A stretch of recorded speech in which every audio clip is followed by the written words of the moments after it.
ঘোষ ভক্তি, আমি Chakdah block INTTUC সভাপতি।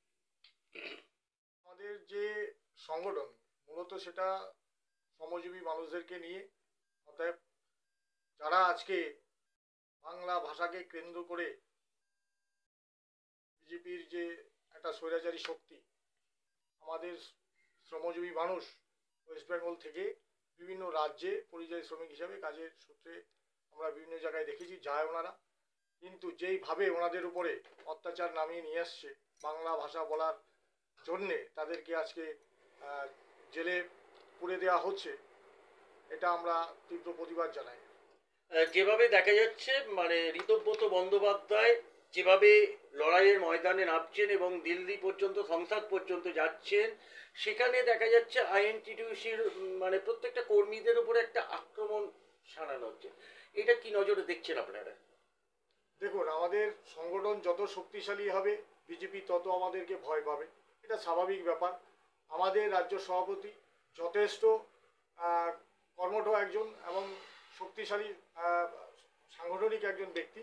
তার বিভিন্ন রকম মিটিংয়ে আমরা প্রতিনিয়ত যে মিটিংগুলো হয় সেগুলো আমরা খেয়াল করি এবং সেগুলো থেকে আমরা মানে উদ্বুদ্ধ হই।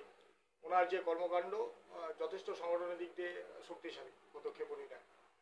যেভাবে দেখা যাচ্ছে বিরোধী দলগুলো, বিরোধী দলনেতা থেকে আরম্ভ করে সবাই একের পর এক মাননীয় মুখ্যমন্ত্রীকে আক্রমণ করে যাচ্ছে, এবং এই বাংলা ভাষী যেটা আপনি বললেন, যেভাবে আপনার বাংলা ভাষা বললে তাদেরকে বাংলাদেশি বলা হচ্ছে, মুখ্যমন্ত্রী যেভাবে কর্মসূচিগুলো দিয়েছে আপনারা কীভাবে পালন করছেন সেগুলো?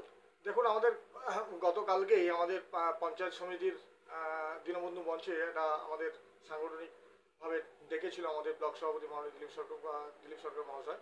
তো সেখানে আমি উপস্থিত ছিলাম।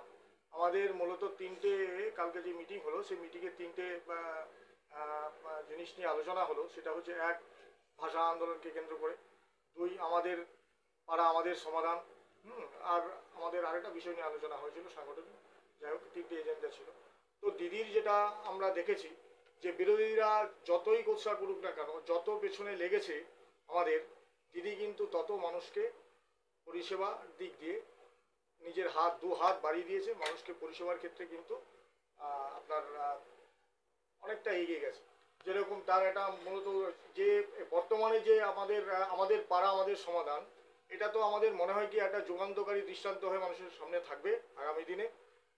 এরকম সিদ্ধান্ত কিন্তু আমরা দেখেছি 2014 থেকে বিজেপি ক্ষমতায় এই পর্যন্ত কিন্তু ওনারা এরকম কোনো দৃষ্টান্তমূলক সিদ্ধান্ত নিতে পারেন।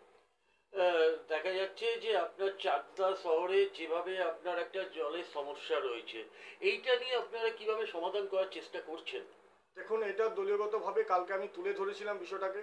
এর আগে আমি মুখ্যমন্ত্রীর যে এক দিদিকে বলতে আমি ফোন করেছিলাম, এবং আমাদের এখান থেকেও বিভিন্ন রকম যারা নেতৃত্ব দেয় আমাদেরকে, তারাও চেষ্টা করছে। এটা একটা ডিপিআর তৈরি হয়েছে এবং পঞ্চায়েত মন্ত্রী বিষয়টাকে সেই পর্যন্ত পৌঁছে দেওয়া হয়েছিল, এবং আগামী দিনে টেন্ডার হবে শুনেছি। যে এই রাস্তাটা খুব পুজোর পরপরই কাজ শুরু হবে। কিন্তু বর্তমানে যাতে এই জলের আপাতত যাতে জলটাকে নিষ্কাশনের একটা ব্যবস্থা করা হয়, সেক্ষেত্রে দলের কাছে গতকালকেও আমি বলেছি আর কি, এর আগেও বলা হয়েছে, দল সিদ্ধান্ত নেবে সেটা ঠিকঠাক করবে কিনা। কি মনে করছেন 2026-এর আগে এই যে জল যন্ত্রণা, সাধারণ মানুষের যে জল যন্ত্রণা, এটা মিটবে বলে মনে করছেন আপনি? দেখুন, 2026-এর মানে আমাদের এটা 3 মাস সময় আছে, আর 3 মাস পরেই কাজটা শুরু হওয়ার কথা আছে। কাজটা দুটো ধাপে হবে। একটা হচ্ছে আপনার ওই রঞ্জনপল্লী দিয়ে একটা নিষ্কাশনের ব্যবস্থা আছে, একটা খাল আছে ওদিকে, ওটাকে হেডের খাল বলা হয়। আর একটা হচ্ছে আপনার এই ছাতিমতলা হয়ে কালীবাড়ি হয়ে জলটা লোহার সমস্ত কূপ দিয়ে বেরোবে। তো এই রোডটা হওয়ার কথা আছে।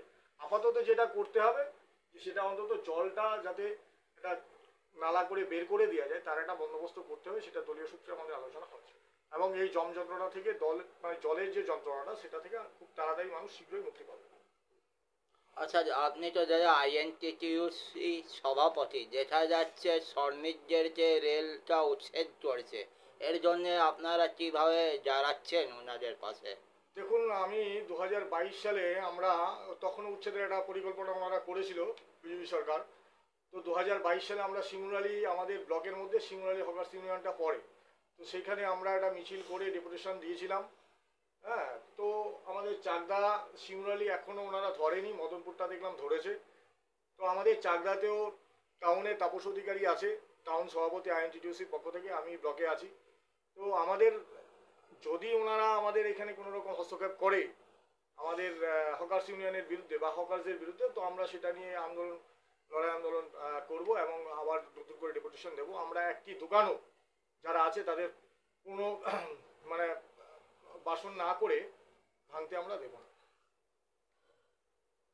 আর মানে কি কি উন্নয়ন হলে এই বিধানসভাতে ভালো হবে? দেখুন, উন্নয়ন তো দিদি অনেক রকম করেছে, বিভিন্ন রকম, মানে কোনো কিছুই সেরকম কিছু বাদ নেই। তবে আমাদের উন্নয়নের মানুষের আর সেইভাবে কিছু পাওয়ার নেই। মূলত যেটা সমস্যা সেটা হচ্ছে আমাদের এই জলটা, আর জলের কিছুটা সমস্যা আছে, বাড়ি বাড়ি কল গেছে কিন্তু জলটা একটু সমস্যা হচ্ছে। তো আমাদের যে পলাগাছা যে ওয়াটার ট্রিটমেন্ট প্লান্ট আছে সেখানে নতুন একটা ট্যাঙ্কিও হয়েছে। তো জলটার যদি খুব তাড়াতাড়ি একটা বন্দোবস্ত হয় আর কি, যেটুখানি যা ঘাটতি আছে, তবে ঠিক আছে। 2026 পাখির চোখ করে ভোট করা হবে, মাননীয় মুখ্যমন্ত্রীর হাতে আপনি কি উপহার তুলে দেবেন আইএনটিটিউসির সভাপতি হিসেবে?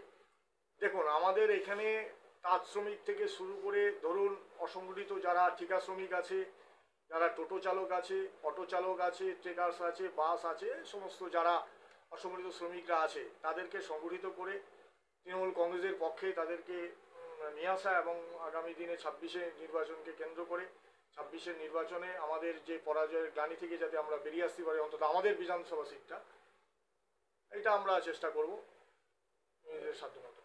অসংখ্য ধন্যবাদ। আপনারা সরাসরি